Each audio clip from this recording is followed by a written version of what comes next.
Hello, everybody. Welcome in. I am so excited to be here. Happy Monday. We are going to be talking about growth mindset today. And just so I know everything is running smoothly, if you wouldn't mind just typing in the chat, hello, tell me where you're from, where you're joining from. I'm eager to hear and see who we have here. I'm going to get my slides thrown up here and we will get going today. So, growth mindset is one of my favorite things to talk about, and really just mindset in general, because what I have found is that it's not really possible to learn how to do something new, but especially to learn how to play an instrument or to learn how to play the piano without some sort of mental thing coming into that process with us. So today, I want to transform how you think about your piano practice and your piano playing by really kind of taking you through what growth mindset is and kind of diving into some of those things that can often get in the way. Students will often bring something with them to the learning process, right? And maybe some of these sound familiar to you. You can go ahead and type them in the chat. Things like learning should be easy, or I should be able to do this, I should be able to play this, or why can't I play this? What's wrong with me? Why can't I do this more easily? Just things like that. I hear these things over and over and over again when people are trying to learn how to play the piano. And we're not alone in those things that we say to ourselves or those things that we say out loud. But I think that learning how to check in with some of those things and evaluate if what we're telling ourselves is true or helpful to the learning process can ultimately make us more effective and efficient practicers. So that's what we're going to dive into today. So type in the chat if you've heard of growth mindset before, or if you haven't heard of it before, and if you have anything that you want to share about it, I would love to hear from you in the chat about it, just like as we're diving in and as we get to this topic. So we're going to talk a little bit about what growth mindset is, and we're going to learn why it's important and how it can help us in our practice and in our piano playing so that we don't get in our own ways. And I'm going to go over some concrete tips on how to implement some of the philosophies of growth mindset into your piano practice so that you can be more effective and more efficient. So let's dive in and let's do that. Thank you so much for those of you that chatted in about the sound. Nick and Tracy, I really appreciate it. Hello, welcome in. It's so good to have you, and I appreciate the feedback. Sometimes my technology does funky things, as we all know. So growth mindset is often paired alongside with this term fixed mindset.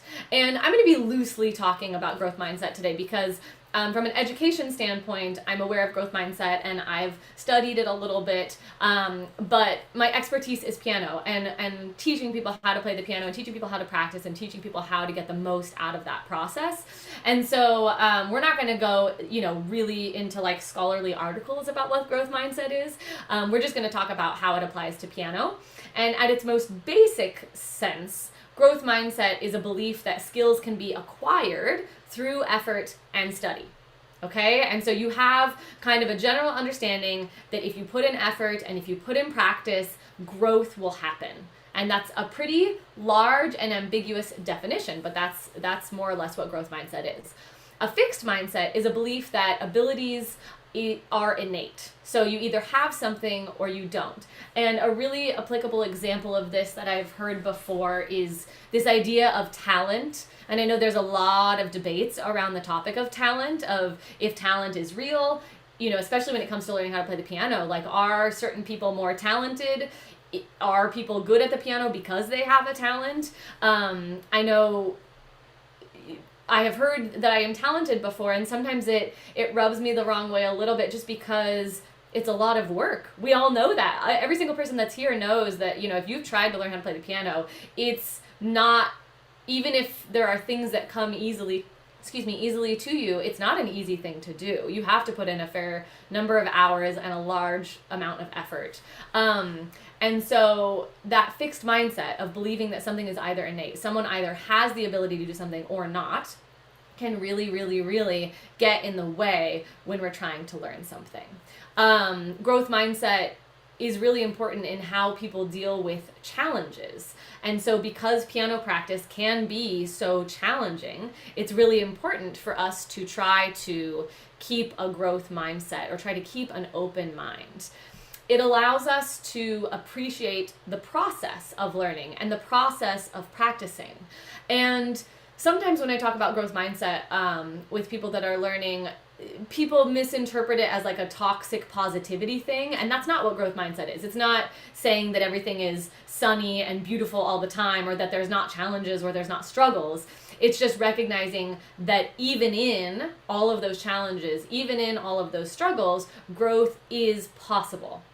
That growth is always possible. It's not necessarily going to happen linearly like this, where we're always progressing in a straight line that's going with an upward trajectory. You know, sometimes we'll stall, sometimes we'll feel like we're having little backslides, but overall, growth is possible. Every single person that I have encountered in my piano experience has unlimited potential. And I would extend that, to the world. We all have unlimited potential. I've taught thousands of people at this point how to play the piano and how to refine their piano playing. And I have yet to encounter someone who couldn't do it. That has not happened. People will come to me and say, I don't think I can do this, or like, I'm going to be an extra challenging student, or, I really don't think this is possible. But it is. It's definitely possible. The journey looks a little bit different for every single individual person, and the amount of progress and the length of time that progress takes might look different between every single person, but every single person has that potential for growth and has that potential to make progress at the piano.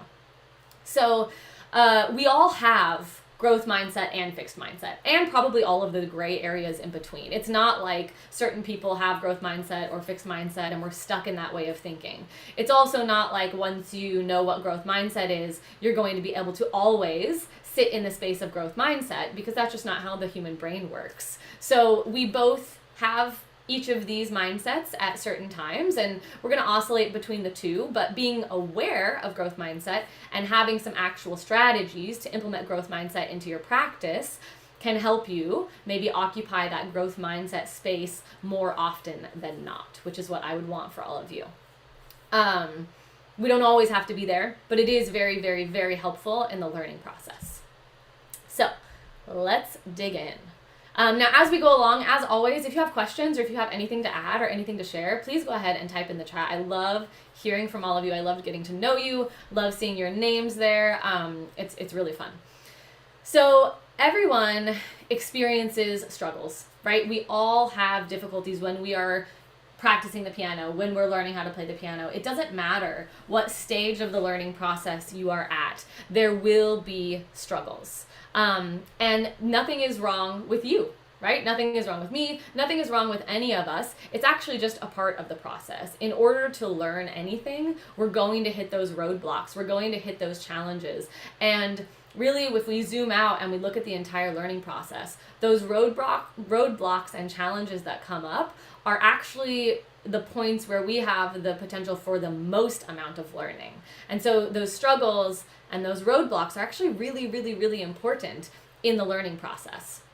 In order to do good things, we have to encounter those roadblocks, right? If it was really easy to learn how to play the piano, and if we never encountered anything challenging, we wouldn't internalize it as much. We wouldn't be able to hold on to the lessons that we learn as much. When I look back at my entire journey of learning how to play the piano from when I was a little kid, there's certain things that I struggled with along the way. And those things I am extra aware of now, and extra aware of in other people, extra aware of in myself. A really big example that I've shared here on the channel is rhythm. I didn't feel like I had an inherent sense of rhythm growing up playing the piano. It was always a struggle for me. And it wasn't until I got to college and I had a teacher that really worked with me and really had the patience to dissect why it was so challenging and kind of help me build up those skills that I was able to be a lot more confident in my rhythm. And because of that process and because of how long it took me and how many hurdles there were to overcome, I now feel like that's a strength of mine to help other people kind of overcome those rhythmic hurdles because it's something that I went through. So we all have difficulties. Some of these difficulties can be like not progressing as fast as we want overall. This is a big one that I see with people learning how to play the piano. We want to go fast. We want to learn fast. And because when we're learning how to play the piano, it's such a mental exercise, and it's also a physical exercise, right? We're really refining a fine motor skill. So oftentimes that doesn't happen as fast as we want in the overall progress. I also hear a lot of times that people don't progress as much as they want in the moment, whether that's in a one-on-one session or in a group coaching call or in their own individual practice sessions. It can be really hard if we're not seeing that immediate, reward from our effort or that immediate progress.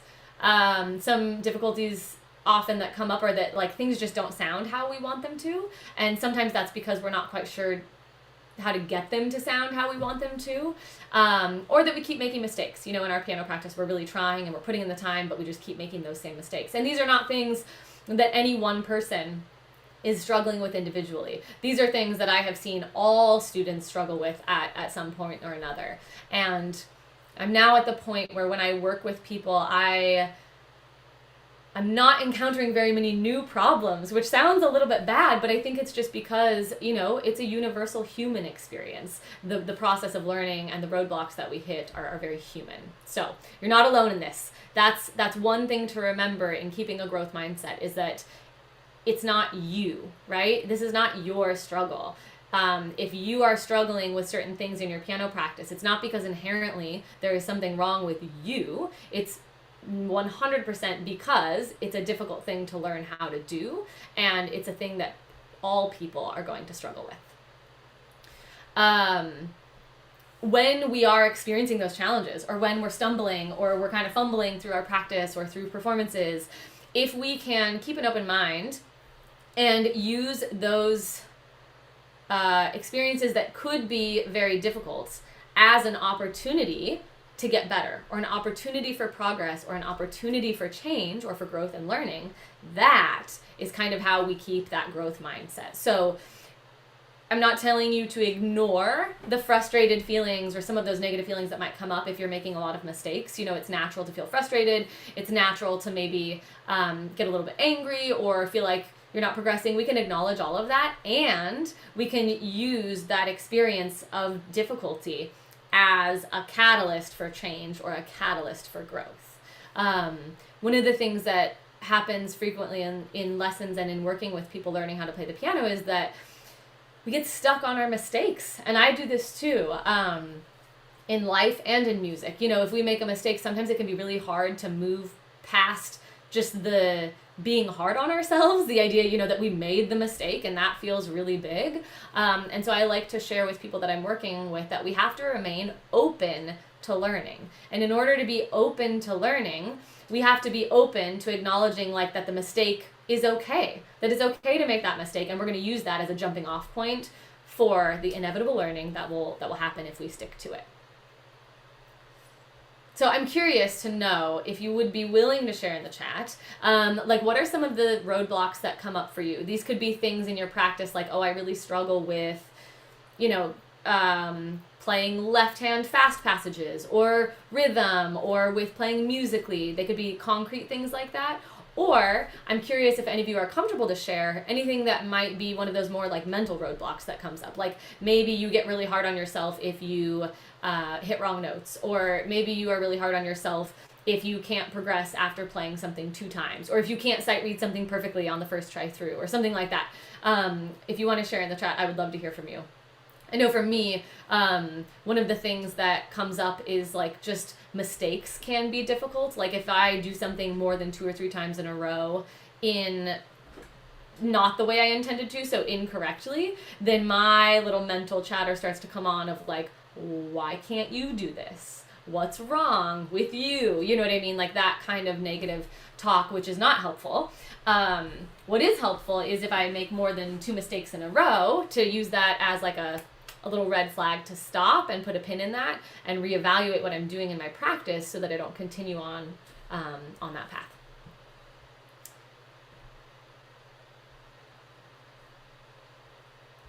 So we talked about this a little bit on the last slide, but learning, while we can use those roadblocks and those, points of struggle for a catalyst or a jumping off point for learning, we can also even take it a step further to recognize that mistakes are a part of learning, and it's not possible to learn without mistakes. Learning can't actually happen without messing up along the way.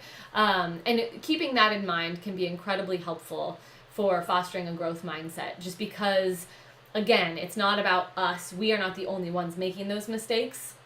It's part of that universal experience. We're going to talk a little bit more about this as we go on, but our thoughts, which is whatever we're thinking about when we're practicing, is going to, those thoughts are going to inform how we feel.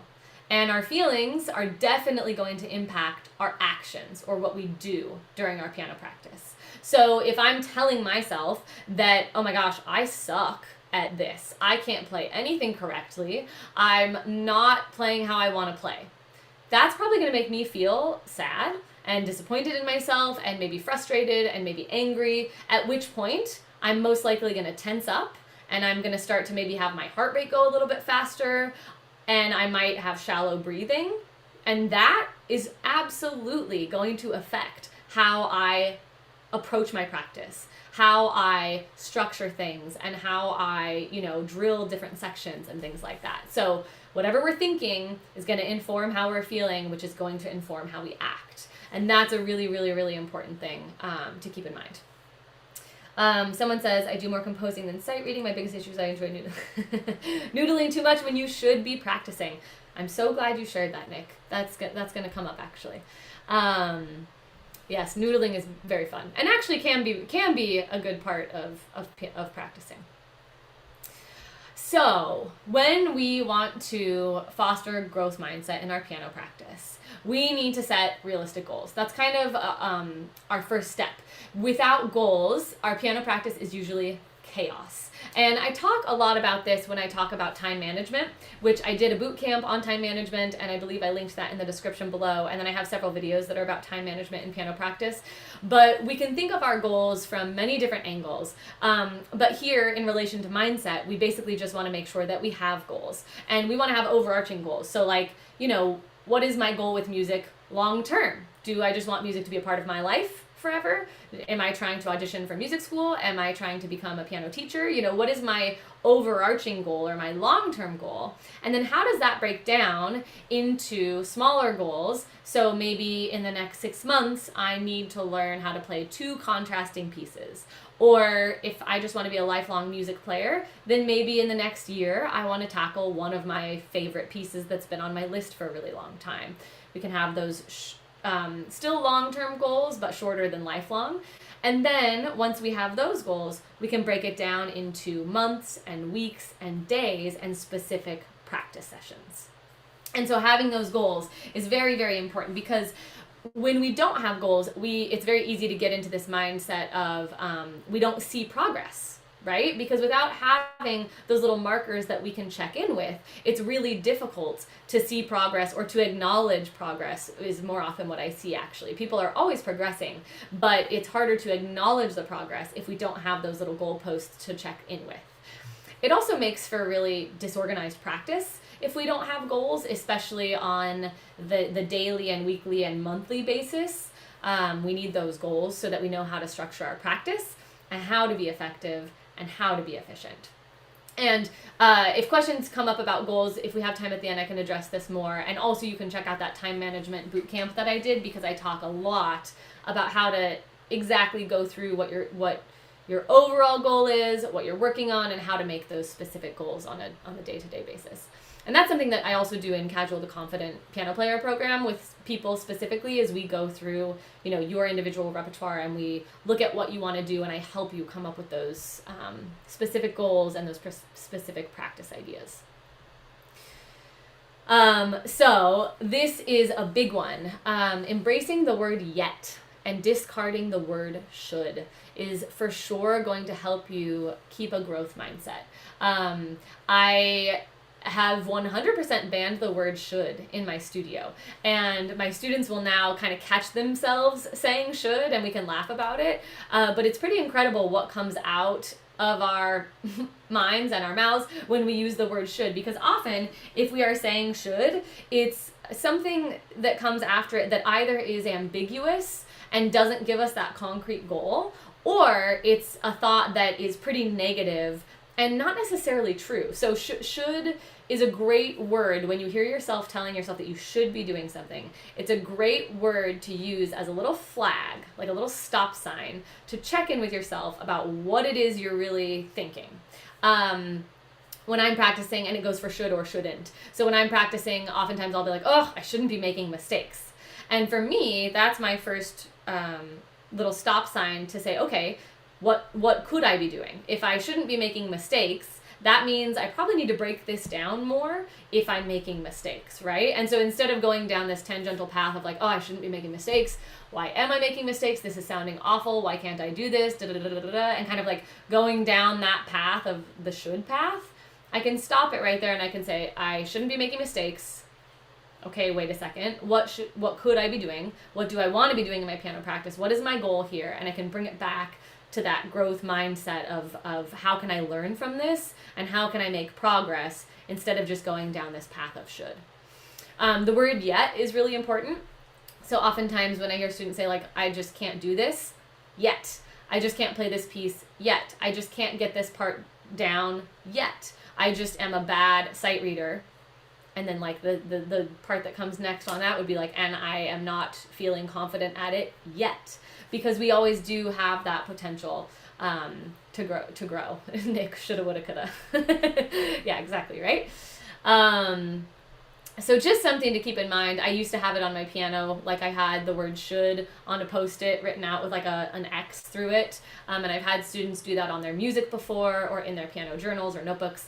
It can be a really, really great thing that can actually, honestly, I'm joking around about it a little bit, but it can be pretty life-changing, not only in our piano practice, but you can take that one outside of music and piano as well. All right, so when we are thinking about piano practice, the way that I like to think about piano practice is it's like an experiment, especially when we're beginning the process of trying to learn how to be as effective and efficient with our piano practice as possible. It's a lot of experimenting. And so I know that all of you that are here watching, you probably know when things are going wrong in your practice, right? We're usually pretty aware of the things that are going wrong, and that part is pretty clear. But where things get lost, or where I see people kind of hit that wall, is being able to take those things that are going wrong, or the things that we're not happy with, and keeping our minds open to experiment with how to make them better. And when we have the should thoughts or the fixed mindset thoughts of like, I can't do this, it makes it really hard to experiment. Because to go through that process of wondering like, okay, I can't do this, there's not anywhere to go from there. I can't do this. Where do we go from there? How do we turn that into a productive practice session? But if we think I can't do this, and then we kind of check ourselves and say, okay, maybe I can do this. I can't do this yet, or I can't do it right now. Then that leads us to more questions of, okay, if I could do it, what would that look like? What would it sound like? Are there any things that I know of that could maybe bridge the gap between not being able to do it right now and being able to do it? Are there any practice techniques that I know? Are there any nuggets of wisdom? Anything that I can apply or that I can experiment with to get me from that spot of not being able to do something to being able to do it? And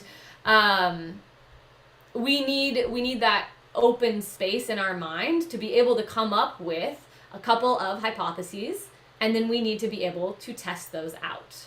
And we can't get to that part of the process if we're too bogged down in our fixed mindset of I can't do this, I don't know how to do this, and that like negative self-talk. We can't get ourselves to this experimental phase, because experimenting takes a little bit of vulnerability, right? It takes not being willing to admit that we don't know everything, being willing to admit that we're probably going to make more mistakes along the way. But then ultimately, like, we will get to that point if we experiment enough. So when we are wanting to keep our minds open, that's kind of our first step. Then we can enter the experimenting phase. And what's really helpful in the experimenting phase is knowing the different tools and techniques that we can use in those experiments that we're doing. So we recognize that this doesn't sound how we want it to sound, or this isn't going how we want it to go, and then we come up with some ideas and some hypotheses about ways that we could experiment to fix it. And then, we'll talk about what comes next in a minute. But knowing the tools is going to be really helpful, because if you have a tool belt or a toolbox that's full of tools that you can pull out and experiment with, that's going to make that practice process a lot easier. If we can stay open to learning and we get to the point where we're trying to experiment, but we don't really know how to experiment, that process, we get bogged down in that process. And when I work with different piano learners, I see people bogged down in different areas of the process, but not knowing the tools is a big one. So I started this YouTube channel specifically to teach people these tools or these practice techniques that can make things a lot more effective and efficient, because there are some actual practical tools that you can use. You can learn 2 or 3 of them and apply them to many different situations, and they'll work really well if you're doing them correctly. So some of those tools are things like flash practice, or practicing in rhythms, or using the post-it method, chord blocking, playing things hands alone while counting out loud, all sorts of different things like that. And I'm not going to go super deep into all of these tools right now since we're talking about growth mindset, but I have tons of videos. I mean, basically all of my videos are explaining tools that you can put in your toolbox for how to experiment in your practicing. So I'll use one example, the post-it method. It's on my mind because I was just teaching about it this morning in a Casual to Confident class. And the post-it method is a really effective way to practice.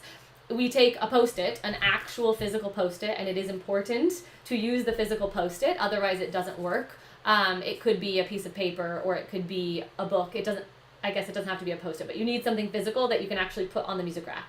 And the way that the post-it method works is you break something down into like 1 beat or 2 beats of a measure, and you cover everything else up on the sheet of music because you can't actually see any of the other notes.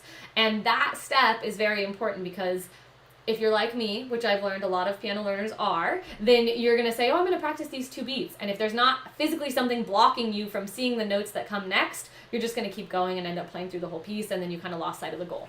So the post-it method is where we break things down, but we actually cover things up to really just focus on one section of music. And I talk about that a lot in my 3 practice techniques to solve every problem in your piano practice video, and I linked that.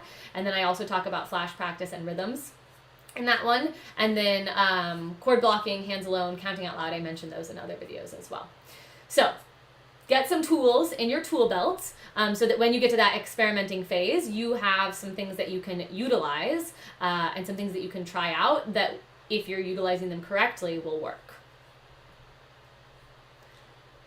Now, in this experimenting phase, similar to what we were talking about with the, doing away with shoulds and embracing the word yet, we want to make sure that we encourage ourselves and that we talk to ourselves in a way that's going to be helpful. Piano practice and piano playing has a tendency to become whatever we say it's going to become. So if we're sitting down at the piano and we get ourselves to the place where we're experimenting, and then we're telling ourselves how bad at experimenting we are, or how bad at practicing we are, we're going to keep kind of being bad at it because of all the reasons we've talked about before. So while you're implementing the tools and the techniques, we want to make sure that we encourage ourselves and that we talk to ourselves kindly. If you think about taking piano lessons or working with an instructor, or if you haven't done that before, just even any instructor or teacher that you've had in your life that was really, really, really encouraging and that maybe helped you realize you could do something that you didn't think you could do, that's the kind of voice that we want to have in our own minds. We want to be like a cheerleader for ourselves, and we want to encourage ourselves to continue to make progress. I I think we could all agree that, you know, if a teacher was like, you can't do this, oh, you're not very good at that, you know, it's hard for me to even say those things out loud on this live stream because it makes me so uncomfortable as someone that does teach. I think we can all agree that that would be pretty awful, and that teacher probably wouldn't be very effective in their methods. And the same is true with us. When you are practicing the piano, regardless of how you're learning, if you are taking one-on-one lessons, if you're learning from YouTube, if you are in a program like Casual to Confident, doesn't matter how you're learning, you spend a bulk amount of your time at the piano by yourself, in your piano practice, in your own head. And so it's really important to encourage ourselves to keep that space positive and encouraging so that we don't get stuck in that fixed mindset. I'm curious if anyone wants to share in the chat. If you ever get bogged down by some of that mental stuff when you're in that practice process of like kind of talking negatively to yourself. I know it comes up a lot in group classes with adults, and people are willing to share some of the things that happen, and we just have a tendency to talk negatively to ourselves. So if you want to share in the chat, go for it. You will be among company that is very the same, because I struggle with the same thing and have struggled in the past. Now, after we do the experimenting phase, and after we ideally, you know, keep ourselves in a headspace where we're open to learning and where we're encouraging ourselves, we want to make sure to do the evaluation phase. We want to evaluate every single practice session and check in with what worked and what did not work. And this is a point where most people skip this, and I think it's largely because most people don't realize that this is an important part of the process. Most people that start working with me don't realize this is an important part of the process, and I didn't realize until I had a teacher in college that really taught me how to practice that this was an important part of the process. But when we spend time experimenting and we implement these different practice techniques and these different practice tools, it's really important for us to check in after we do that to say what worked, what didn't work. You know, if I tried the post-it method on this piece and it was really effective, I want to take note of that. And I want to make sure that I continue to utilize that technique in areas of the piece that are the same, or in areas of other pieces that are the same, or when similar struggles come up.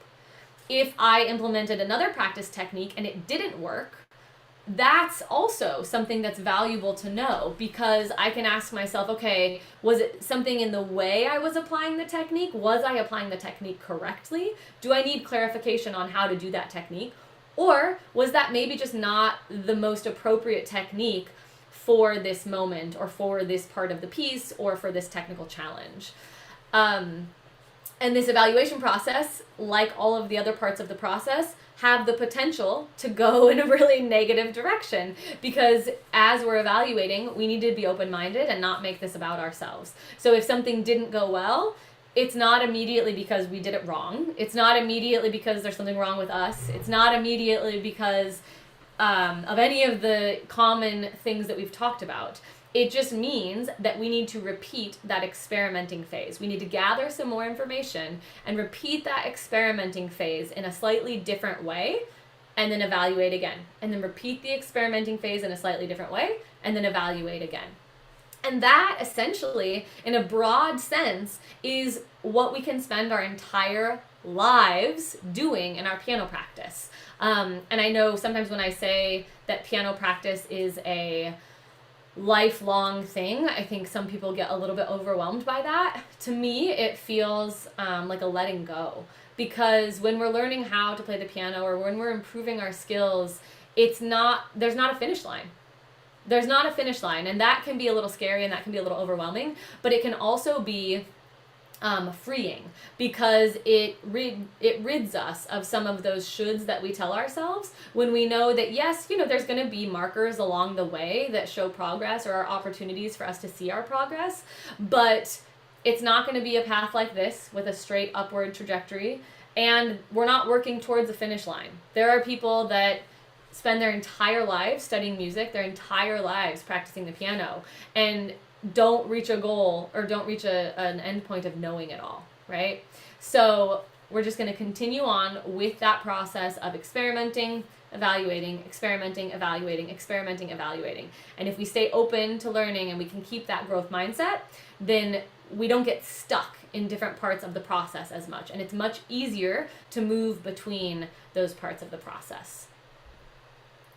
Another thing that can be really helpful is to look for opportunities to encourage others, especially if encouraging yourself is something that is a little bit of a struggle. We can start by turning that encouragement to others. And I've seen people do this in so many different ways. There are Facebook groups that are for piano learners. You can always comment on my videos and encourage people and ask questions and get to know the other members of the channel. That's something that we do a lot in the Casual to Confident Piano Player program. Is, you know, in those group classes, people play for each other. They show up and they unmute themselves and they play for the class, and the first thing that happens when they're done playing is that everyone else in the class unmutes and tells them what they liked about their performance, tells them what they liked, tells them how much progress they've made, and really shares in that encouragement of other people. And if it's really hard for you to do that for yourself, doing it for other people can kind of help you exercise that muscle and get a little bit more comfortable with it, so that you then can practice turning it inward. Oh, we've got some really great comments. Great reminder to keep evaluating. So much of it is a lifelong process. Yes, definitely. The master only knows they are a master when everyone else tells them. That's good. That's really good, Nick. Yeah.